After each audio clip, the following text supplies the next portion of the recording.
IPL-ൽ സഞ്ജു സാംസന്റെ പുറത്താകൽ ഏറെ വിവാദം സൃഷ്ടിച്ചിരിക്കുകയാണ്.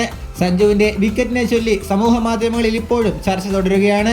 എന്നാൽ 6 മാത്രമല്ല, രാജസ്ഥാൻ റോയൽസിന് നിർണായകമായ ഒരു വൈഡ് കൂടി നിഷേധിക്കപ്പെട്ടിരിക്കുന്നുവെന്നാണ് ആരാധകർ ചൂണ്ടിക്കാട്ടുന്നത്. മത്സരത്തിൽ 19-ാം ഓവറിലെ അവസാന പന്തിലാണ് സംഭവം.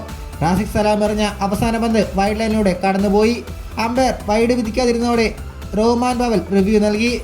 മുമ്പിൽ നിന്നുള്ള റീപ്ലേയിൽ പന്ത് വൈഡ് വരയിലൂടെ പോകുന്നതായിട്ട് കാണാം. എന്നാൽ പിന്നിൽ നിന്ന് കാണിച്ച റീപ്ലേയിൽ പന്ത് വൈഡ് ലൈനിന് ഉള്ളിലാണുള്ളത്.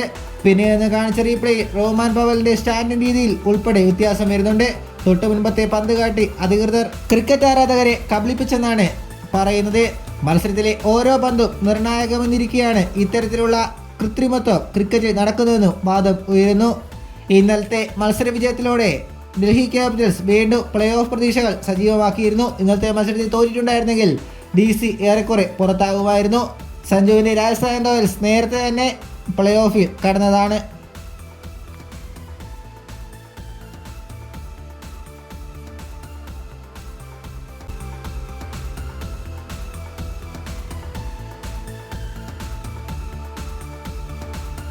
ഇതുപോലുള്ള പുതിയ വാർത്തകൾക്കായി ചാനൽ ഇപ്പോൾ തന്നെ മറക്കാതെ സബ്സ്ക്രൈബ് ചെയ്ത് വയ്ക്കുക.